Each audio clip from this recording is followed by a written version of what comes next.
Okay. So, natapos na natin to. Kailangan na nating ilagay sa ating paper space or sa ating layout. So, ang unang gagawin natin dyan is gagawa muna tayo ng block, title block. Simple title block para dito. So, actually, itong center line na to, pwede mo nang i-off yan para nandun ka sa paper layout mamaya or sa paper space, hindi mo na kailangang i-off yan. Palitan lang natin yung door natin ng line weight niya is 0.05. Okay. Then pati yung window 0.05 na rin. Kasi may detalyado kasi. Okay. Then click natin okay. Now, so gagawa muna tayo dito ng title block. So 1:1 muna tayo. So naka 0 layer. So click lang natin yung rectangle.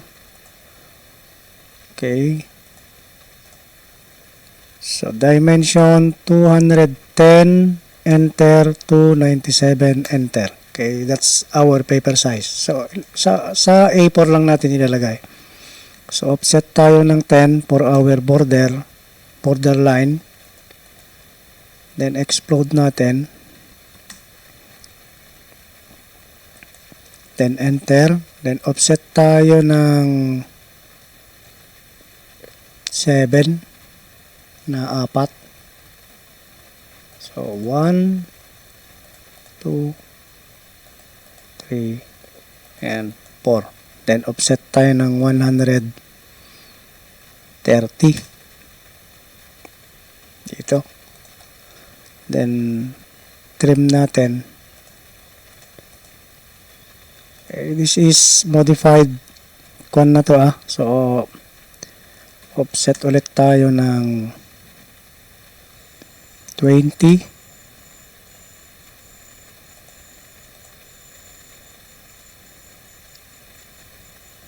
Then another offset ng okay na yan. So trim natin. Okay. So itong borderline natin, palitan natin ng line weight ng 0.5. Okay. Ito naman nasa loob, gawin natin 0.3.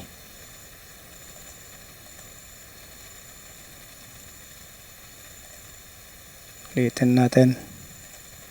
This is 0.5.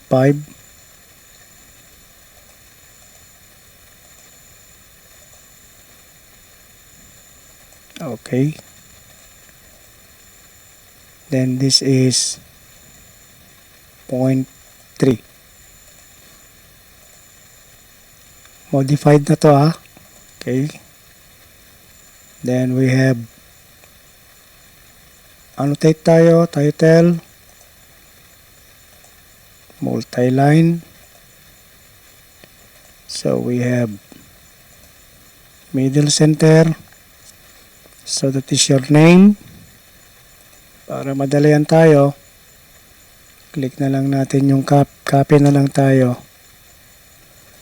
Click natin yan. Then this is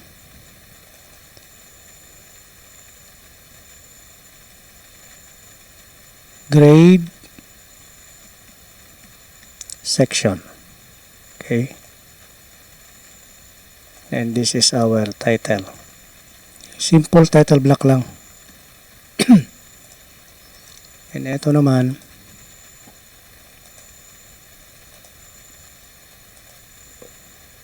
ilagay na lang natin dito yung middle left. So adjust natin to ng isa.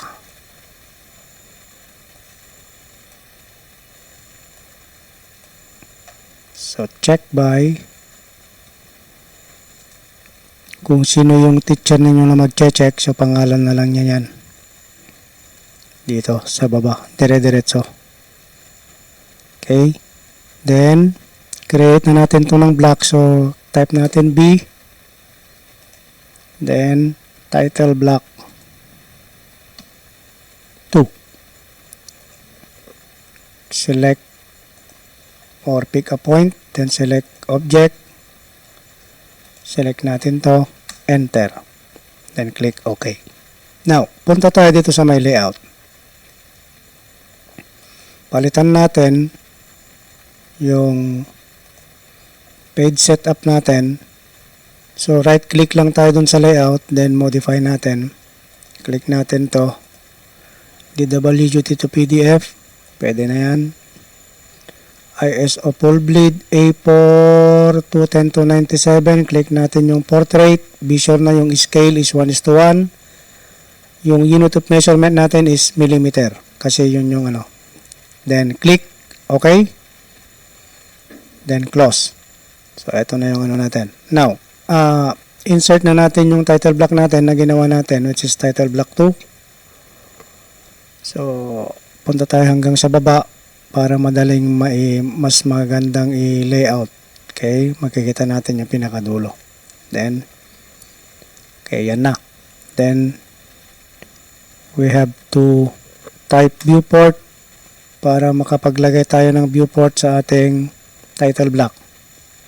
So, click natin doon sa taas hanggang doon sa baba. Okay? Now, ito na yung dinrawing natin. So, kailangan nating iset yung scale niya ng 1:70 kasi yun yung nakaset. Okay? Sakto lang. Now, the problem is, kailangan lahat yan is naka-block. Kahit na anong layer, naka-block dapat. So, paano natin iseset na block yan? So, punta ka ulit sa layout. Right-click ka sa layout to kung saan mo ni-layout. Page Setup Manager. Modify mo yan. Ito ang palitan natin. Plot Style Table. So, palitan natin yan ng monochrome. Then, Display Plot Style. So, pag okay na yan, tingnan natin kung nagbago. Tingnan natin sa my preview kung nagbago. Okay. So, yan na yung ating drawing. Okay? So, close na natin yan. Then, click na natin yung OK, then close. Okay? So, eto na ngayon yung drawing natin. Ready for print na, pwede nang i-print. Or, kung ayaw mo namang wala kang printer at ipapaprint mo sa labas, pwede mo namang i-convert or export sa PDF. Okay? PDF file. So, yan na yung ano natin, drawing natin. So, I hope meron na naman kayong natutunan ngayon na dagdag kaalaman kung paano kayo mag-layout doon sa paper space from model space. At kung paano nyo i-convert na block yung inyong mga drawing. So, para mas marami pa kayong matutunan, lalo na kung kayo ay beginner na nag-aaral pa lang ng AutoCAD, kindly subscribe, hit the subscribe button para ma-update kayo sa ating susunod pang mga video. Thank you very much.